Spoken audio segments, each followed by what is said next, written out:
comment est-ce que les gouvernements se financent et les élites se financent? C'est grâce à la création de monnaie, c'est grâce à l'humanisme, le système financier, le système monétaire.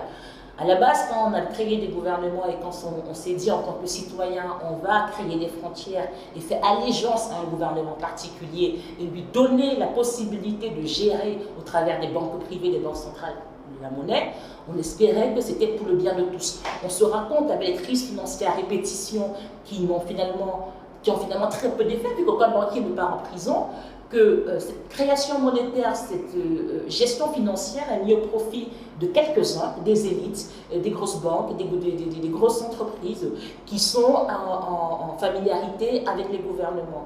Donc c'est en ce sens que la crypto-monnaie, finalement, elle révolutionne un peu ce système préétabli qui bénéficie à très peu de monde pour pouvoir l'élargir au peuple.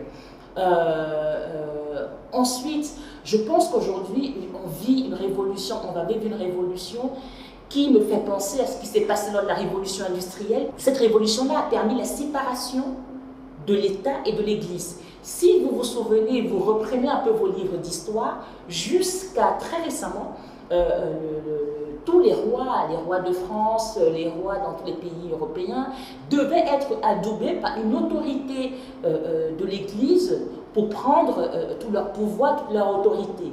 Donc, que ce soit le pape qui est à Rome, à Byzance, parce qu'à une époque, il y avait des papes plusieurs dans le monde, ou dans d'autres religions, c'est eux qui avaient l'autorité sur les gouvernements, sur les États. Et la révolution industrielle a permis vraiment de séparer, de revoir les forces en présence et de pouvoir séparer cela. Et aujourd'hui, quand on regarde historiquement, on se dit, mais comment nos aïeux ont pu laisser l'Église dicter tout, absolument tout, de ce qui pouvait se passer dans un État, les lois, absolument tout.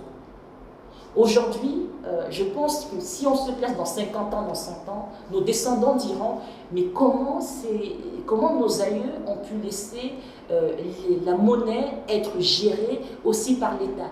Donc on est en train d'assister, nous sommes en train d'assister aux prémices de peut-être une révolution de l'information, une révolution du transfert de valeur qui va conduire à une séparation de la monnaie et de l'État.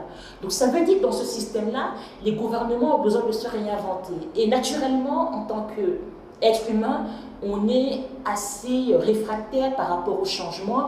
Il faut que les gouvernements appréhendent mieux cette révolution technologique, comprennent ce qu'ils peuvent en bénéficier, ce qu'ils peuvent en tirer de positif et peut-être arrêtent d'avoir peur. Donc aujourd'hui, de prime abord, une monnaie du peuple sans intermédiaire, sans contrôle apolitique, peut faire peur, mais j'ose croire qu'on saura collectivement se réinventer, penser ce système-là qui est sans frontières, qui est pour le bien de tous, parce qu'à la base, finalement, un gouvernement, un pays est censé être là pour protéger son peuple, pour le bien de son peuple. Et si aujourd'hui on est obsédé par le bien de son peuple, par faire des choses pour le bénéfice du plus grand nombre, on ne peut pas être contre les crypto-monnaies et contre le Bitcoin.